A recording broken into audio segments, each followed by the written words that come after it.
Hi, I'm back again, Jeff Gallashaw.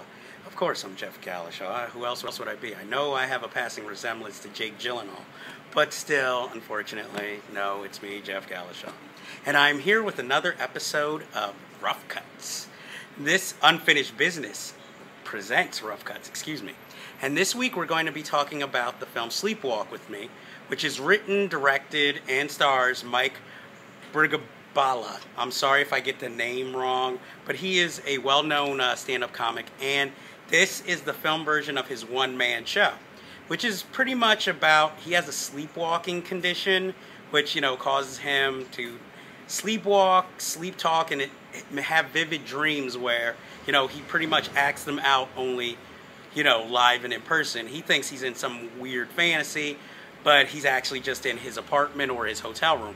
It also marks how the rise of his stand-up career basically kind of destroys his romantic relationship with the girl he's engaged to marry. But as his career goes along, he finally finds his voice. But unfortunately, when he finds his voice, it kind of alienates the person he loves the most, which I thought was a very interesting theme when it comes to this film. And I have to say, I really enjoyed the film. I'm not going to sit here and lie and say it's the most entertaining. It's kind of a little bland. It's probably something you've seen before, but then again, I've seen a lot of movies that are like it. But the things I said about it before, about, it showing his career and, how it goes with his relationships, that was something I hadn't seen in a lot of films of this type. It's funny, it deals with a lot of emotions, but I have to say, it's actually a very good movie, I would more or less give it more of a B-. It's a personal story. It obviously means more to him. And when you're telling a personal story, it can be universal, but unfortunately, that doesn't mean, everybody who watches it is going to be able to sit there and say, oh, well, I know what he's going through. There's some universal themes, but it's not entirely universal. Now, it helps me because a little shocking thing, I do want to try and become a stand-up comic one day, or at least a comedic performer. So watching this film and how he learns jokes and, how he comes up with material was interesting to me.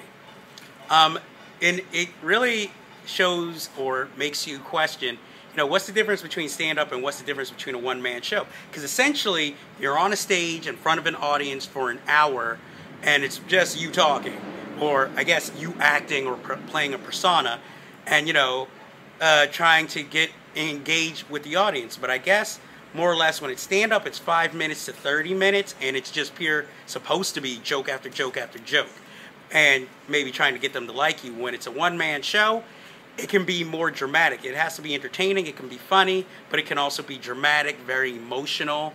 It could even be downright depressing if you want it to be. It all depends on the performer and or the writer. So I would have to say, go check this film out. If you want to go see it in theaters, great, good for you. I just think this is more of a film you can probably wait for home video for. Though you should eventually check it out. I mean, it isn't really that racy. It's downright actually quaint. It's, I'm not going to sit here and say it's a family film, but there's not too much objectionable stuff. Maybe it's a family film for teens and, the older folk or the more adults who might get a little bit more out of it. The film also has a lot of cameos by up-and-coming comedians that, if you're really into the comedy scene, you'll recognize, and it's nice to see them, all come together, collaborate for one of their own projects. So I would have to say, I definitely would say it's worth watching, but, you don't have to run out to the theater and check it out. So we have come to that point in the program where it is time for sponsors. So let me get out my handy card so I can tell you what they have to say, which of course is all just self-promotion anyway, but at least I'm honest with you. If you like what you see, please check out older episodes of both the Cinefiles and Unfinished Business on YouTube, the Cinefiles channel. Subscribe and leave comments. Let us know how we're doing. We also have a film review blog at cinefilestv.blogspot.com. Check it out. Must enunciate. If that wasn't enough, yes, we have a Facebook page. which includes the latest film news and open forums. And I have to say to you all out there, we have finished this business, but remember, there is always unfinished business.